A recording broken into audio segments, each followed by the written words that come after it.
one should be Hare Krishna. The one should be independently thoughtful.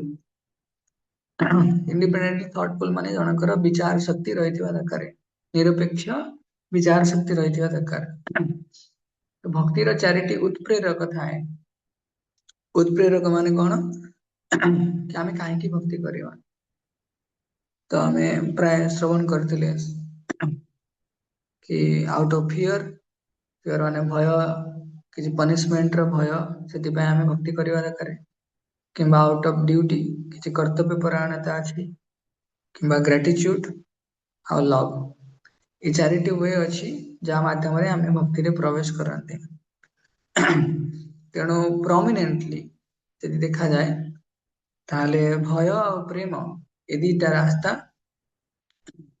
यदि आम सामने देखा भय और प्रेम दीटा एक्सट्रीम किंतु जो शुणी थे समझते ब्लाइंड फॉलोइंग कहीं आमर भक्ति रे आम स्ट्रंग हो पारती कहीं आम मैक्सिमम टाइम रे ब्लाइंड फॉलोइंग करते अर्थात आमे हमर पूर्व जन्मर स्वीकृति अनुसार साधु संग तो जोड़ी जाती किंतु बहुत गुड़ा दर्शन बहुत गुड़ा तत्व को आम बुझापी नाराज हुंती चैतन्य महाप्रभु कहते सिद्धांत बलिया मने नखर आलस यहाँ हेते कृष्ण लागे सुदृढ़ मानस देखिए आम सिद्धांत को जानिबानी ताहले कृष्ण भक्ति रे मन लगे सिद्धांत को जानिबा पाई आमे अलसुआ न हवा दरकार तेणु से आमे भगवद गीता श्रवण कर तद्विधि प्रणिपातेन परिप्रश्नेन सेवया उपदिक्षन्ति ते ज्ञानं ज्ञानिनः तत्त्वदर्शिनः तत्त्वदर्शी गुरुंक ठारू जड़े समर्पित शिष्य सुंदर भाव सेवा करिकी संतुष्ट करिकी गुरुंकु तांकर कृपा पूर्वक तत्व को हृदय दर्शन करवा दरकार तेणु तो प्रभुपाद किंतु कहते कि ब्लाइंड फॉलोइंग एब्सर्ड इंक्वायरी माने निरर्थक प्रश्न तो ये दीटा जिन आमको प्रभुपाद मना कर ब्लाइंड फॉलोइंग करवानी आम एब्सर्ड इंक्वायरी माने जो कौन से मूल्य ना से भाया किसी पचारानी किए कह से तो बहुत बढ़िया से माने जब सकाल उठिक जप तप कर मुझे करी कि जप तप कर महत्व आम जानी प्रभुपाद बहुत सुंदर भाव कहते से गोटे संस्था अच्छी जो संस्था बहुत लोग तो जोड़ुंट आम भी जोड़ीदेवा तो ब्लाइंड फॉलोइंग रे नॉलेज न था बुझे ना ब्लाइंड फॉलोइंग रे केबे प्रिंसिपल फिलोसफी ये सब जिन किसी न था ता पछर कारण न था भगवद गीता मना कराई कहीं Bhagavad Gita is a devotional science भक्तिर जोग विज्ञान भक्ति जोग विज्ञान तेणु यहाँ उभय अनुभव एवं दर्शन या आधारित जदि बहुत सुंदर सुंदर जिनस माने सरल ही आम प्रभुपाद आम बनई प्रभुपाद कहते कौन महाजनजीन गतस पंथा तो आमको से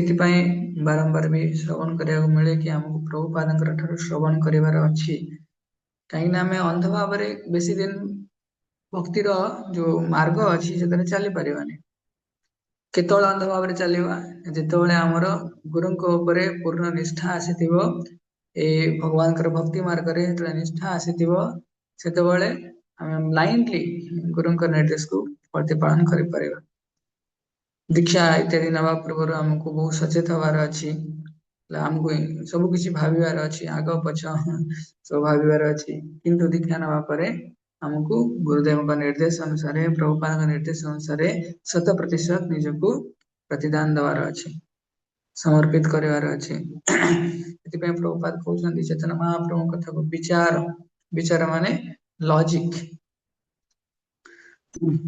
से विचारशील हवा दरकार विचारशील न हम ताले प्रभुपाद बहुत विचारशील थे प्रभुपाद कौन सी लीडरशिप बही पढ़ी नथिले ए बही रु पढ़ी आज क्लास रे पिला मानन कहबे ना प्रभुपाद केवल तांकर गुरुजन मानन को फॉलो करूले महाजन जन कथा सपंता केति प्रभुपाद परफेक्ट लीडर ना तो से हमें बहुत ध्यान देवा दरकार कि आमे एते दिन भक्ति रे कनेक्टेड हो गलानी तो आमर श्रद्धा तो निश्चय वृद्धि होची ता संगरे आम फिलोसफी को जानछंती कि नाही ଯଦି ଫିଲୋସଫି ନ ଜାଣିବା ତାହେଲେ ଧୀରେ ଧୀରେ କଣ ଆମର ପୂର୍ବ ଜନ୍ମର ସ୍ୱୀକୃତି ସମାପ୍ତ ହେବା ହଉ ହଉ ଆମର ସାଧୁ ସଙ୍ଗରୁ ଆମେ ପୁନଃ ବିରତ ହେଇଯିବା। ନିଶ୍ଚୟ ସାଧୁ ସଙ୍ଗରେ ଆନନ୍ଦ ଅଛି, ସାଧୁ ସଙ୍ଗରେ ଜଣଙ୍କର ମାର୍ଜନା ହେଇପାରିବ, କିନ୍ତୁ ଯଦି ଆମେ ଫିଲୋସଫି ନ ଜାଣିଥିବା ତାହେଲେ ସାଧୁ ସଙ୍ଗରେ ରହିବା ପାଇଁ ଆବଶ୍ୟକୀୟ ସହନଶୀଳତା ଆଉ ଆବଶ୍ୟକୀୟ ଦୃଷ୍ଟିକୋଣ ଆମେ ପ୍ରାପ୍ତ ହେଇପାରିବାନି। ମଣିଷ ଜୀବନ ବହୁତ ଆ କୋଟି ଜନ୍ମର ପରେ ଅତି ଦୁର୍ଲଭ ଜନ୍ମ। ତାପରେ କୁହାଯାଏ ତତ୍ରାପି ଦୁର୍ଲଭଂ ମନ୍ୟେ ବୈକୁଣ୍ଠ ପ୍ରିୟ ଦର୍ଶନମ୍। ଭଗବାନ ଶ୍ରୀ ହରିଙ୍କର ଯୋଉମାନେ ଶୁଦ୍ଧ ମୁକ୍ତ ରହିଲେ ତ ତାଙ୍କର ସଙ୍ଗ ପ୍ରାପ୍ତ କରିବା କୌଣସି ସାଧାରଣ ଜନମାନସ ପାଇଁ କଣ ସହଜ ନୁହେଁ। କିନ୍ତୁ ମୂଲ୍ୟାୟନ କରିବା ବି ଆମର ଦାୟିତ୍ୱ, ଅର୍ଥାତ୍ ଆମେ ସେ ସାଧୁ ସଙ୍ଗକୁ କେତେ ମୂଲ୍ୟ ପ୍ରଦାନ କରୁଛେ। ବେଳେ ବେଳେ ଭକ୍ତଙ୍କ ଭିତରେ ପଡେନି, ତେଣୁ ଆମେ କେତେ ମୂଲ୍ୟ ପ୍ରଦାନ କରୁଛେ। ଆମେ ନିଶ୍ଚୟ ଭାବରେ ଆମ ଜୀବନର ଶୈଳୀ ସେତିକି ମାତ୍ରାରେ ବଜାୟ ରଖିବା ଦରକାର। ଆଟଲିଷ୍ଟ ଆମେ ଅନ୍ୟ ଜୀବନରେ କେତେ କଣ୍ଟ୍ରିବ୍ୟୁଟ କରିପାରୁଛେ, ସେଇଟା ହିଁ ଆମ ଜୀବନର ଗୁଣବତ୍ତାକୁ ସୂଚାଏ। କି ଆମେ ତ ନିଜେ ବଞ୍ଚି ଯାଇପାରିବା, ସେଲ୍ଫିଶ ଲାଇଫ, କିନ୍ତୁ ପ୍ରଭୁପାଦ କହୁଛି ଏ devotee must live a graceful, selfless and harmless life. Graceful ମାନେ depending on Krishna, selfless serving the devotee, harmless not giving any hurt or any problem to any other living entity. ତେଣୁ ସେଥିପାଇଁ ଆମେ ଧୀରେ ଧୀରେ ଆମେ ଶାସ୍ତ୍ରକୁ ଶ୍ରବଣ କରିବା, ବହୁତ ଧ୍ୟାନ ପୂର୍ବକ ପ୍ରପରଲି ଆମେ କହୁଛେ ବି ନୋଟ କରିବା ଦରକାର। ବ୍ରହ୍ମଚାରୀ ଗୁରୁକୁଳେ ବସନ୍ତାନ୍ତ ଗୁରୁରିତମ୍। ତ ବ୍ରହ୍ମଚାରୀ ଯେତେବେଳେ ଆଗରୁ ଥିଲେ ଗୁରୁକୁଳରେ, ସେମାନେ ଗୁରୁଙ୍କ ନିକଟକୁ କଣ ନେଇକି ଯାଉଥିଲେ? ସମିଧ, ମାନେ କାଷ୍ଠ, କାନ୍ଧରେ କାଠ ବୋହି ବୋହି ନେଇକି ଯାଉଥିଲେ। ଏବେ ତ ଆଉ କେହି ଆମେ ସ୍କୁଲ ଯାଉନେ କାଠ ବୋହି ବୋହି, ତେଣୁ ଆମେ ଖାତା ପେନ୍ ନେଇକି ଯିବା ଦରକାର। ତେଣୁ ଆମେ ସବୁ ସମୟରେ ଆମେ ନୋଟ କରିବା ଦରକାର କି ନାହିଁ ଏଇଟା ଏଇଆ ବୁଝିଲି ବୋଲି, ଏଇଟା ଏଇଆ ଶୁଣିଲି, ପ୍ରଭୁପାଦଙ୍କଠୁ ଏହା ଶୁଣିଲି, ବୈଷ୍ଣବ ଜନଙ୍କଠାରୁ ଶୁଣିଲି, ତାହେଲେ ଧୀରେ ଧୀରେ ଧୀରେ ଧୀରେ ଆମର ଯୋଉ ଜ୍ଞାନ ପରିମାର୍ଜିତ ହବ ଆଉ ଆମକୁ ଉତ୍କଣ୍ଠା ଲାଗିବ। କାରଣ ଯେ ପର୍ଯ୍ୟନ୍ତ ଆମେ ଶୁଣିଛେ ଜ୍ଞାନ ତିମିରାନ୍ଧସ୍ୟ ଜ୍ଞାନାଞ୍ଜନ ଶଲାକୟା ଚକ୍ଷୁଃ ଉନ୍ମିଳିତଂ येन ତସ୍ମୈ ଶ୍ରୀ ଗୁରବେ ନମଃ। ଆମ ଚକ୍ଷୁ ଉନ୍ମିଳିତ ହବା ଦରକାର। ଗୁରୁଦେବ ଏ ସବୁ ଜିନିଷ କରନ୍ତି, ପ୍ରଭୁପାଦ ଏ ସବୁ ଜିନିଷ କରନ୍ତି, ଆମ ଚକ୍ଷୁକୁ ଉନ୍ମିଳିତ କରନ୍ତି, ତାକି ଆମର ଠିକ ଦୃଷ୍ଟିକୋଣ ସଂସାରକୁ ଭଗବାନଙ୍କ ପ୍ରତି ରହିପାରିବ। କି ସମସ୍ତଙ୍କୁ ବୁଝିଲା ନା କାହାର କିଛି ପ୍ରଶ୍ନ ରହିଲା? ଓକେ, କେଇ ଜଣ ଲେଖିଛନ୍ତି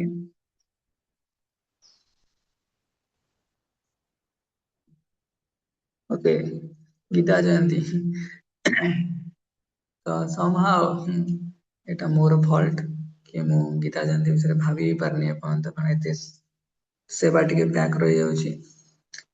ତେଣୁ ଗୀତା ଜୟନ୍ତୀ ଦିନ ଆମେ ଭଗବତ ଗୀତା ପଢିବା ଆଉ ମିଶିକି ଘଣ୍ଟେ 1.5 ଘଣ୍ଟା 2 ଘଣ୍ଟା ଲାଗିବ ଭଗବତ ଗୀତା ପୁରା ରିସାଇଟ୍ କରିବା। ଓକେ, ତ ମୁଁ ଭାବୁଛି ଆଗକୁ କି ଭଗବତ ଗୀତା ଆମେ ଚାପ୍ଟର ୱାଇଜ କମ୍ପ୍ଲିଟ କରିଥିଲେ, କିନ୍ତୁ ପୁରା ସ୍ନାପସଟ୍ କଣ ତ ମୁଁ କହିନି। ସ୍ନାପସଟ୍ ମାନେ 5 ମିନିଟ୍ସ, କିନ୍ତୁ ୟୁଟ୍ୟୁବରେ ବହୁତ ଗୁଡା ଆସୁଛି, ତେଣୁ ମୋର ଆଉ ଏତେ ଉତ୍ସାହ ଲାଗେନି। କିନ୍ତୁ 5 ମିନିଟରେ କେମିତି ଭଗବତ ଗୀତା ବୁଝିବ? ତ ଏଇଟା ମତେ ଶୁଣିଲେ ବି କେମିତି କେମିତି ଲାଗୁଛି, ମୁଁ ତ 5 ମିନିଟରେ ବୁଝିପାରୁନି, କହିବି କେମିତି? ଦେଖିବା ଆଟଲିଷ୍ଟ ବ୍ରିଫ ଲାଇନ ଗୁଡା ସମରାଇଜ କରିହବ କି କଣ କଣ ଅଛି। ଓକେ, ତ ଆଜିର ଯୋଉ କହିଲି ଟିକେ କାହାର କିଛି ପ୍ରଶ୍ନ ଅଛି କି? କିଏ ବୁଝିପାରିଲ କି ନାହିଁ?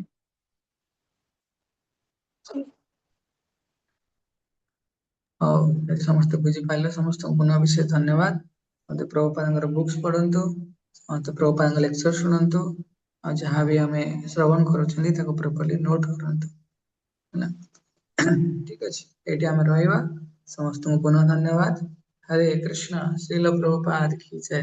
अनंत कोटि वैष्णव भक्त वृंद की और जय। ये साउंड और समेत गौर भक्त वृंद की जय थे। गौर प्रेमानंद हरि बोल। हरे हरे कृष्ण। कौन कହୁଛ କି? ହରେ ଆଜ୍ଞା କୃଷ୍ଣ। କଥା ହଁ, କଣ କହୁଛ? କହୁଛି ପୂର୍ବଜନ୍ମ ସ୍ୱୀକୃତି ସରିଗଲେ ତ ସାଧୁ ସଙ୍ଗ ମିଳିବନି ଆପଣ କହୁଛନ୍ତି। हाँ पेट्रोल सरिया पूर्व पेट्रोल टांकी रे भर्ती कर देवार अछि ना। ଆଜ୍ଞା ଆଜ୍ଞା ବନ୍ଧୁ। अर्थात स्वीकृति सरिया पूर्व हमको ଗୋଟେ ଥାଏ ଭକ୍ତି ସ୍ୱୀକୃତି ଆଉ ଗୋଟେ ଥାଏ ଭକ୍ତି। ତେଣୁ ପୂର୍ବ ଜନ୍ମର ଭକ୍ତି ସ୍ୱୀକୃତି ଆମେ ଜାଣିନେ କେବେ ସରିବ ହେଲା ସେମିତି ସରିଯାଏନି ହେଲା ଅର୍ଥାତ ଆମେ ସେତିକି ଲେବଲ ପର୍ଯ୍ୟନ୍ତ ପଳେଇ ଆସନ୍ତି। ତେଣୁ ତାପରେ ଆମକୁ ପ୍ରଚୁର ପରିଶ୍ରମ କରିବାକୁ ପଡେ 1% କମ୍ପ୍ଲିଟ କରିବା ପାଇଁ ବି। नेहा विक्रमणा स्वस्ति प्रत्यवायो न विद्यते स्वल्पमप्यस्य धर्मस्य त्रायते महतो भयात्। ତ ପୂର୍ବ ସେଇ ଶ୍ଲୋକରେ ପ୍ରଭୁପାଦ ଭାବାର୍ଥରେ କହିଛନ୍ତି କି ପୂର୍ବ ଜନ୍ମରେ ଜଣଙ୍କର ଏତିକି ପରସେଣ୍ଟ କମ୍ପ୍ଲିଟ ଅଛି ତ ନେକ୍ସଟ ଜନ୍ମ ତାର ସେତିକି ପରସେଣ୍ଟ ସେ ପଳେଇ ଆସିଲା ପରେ ତାକୁ ପରିଶ୍ରମ କରିବାକୁ ପଡିବ।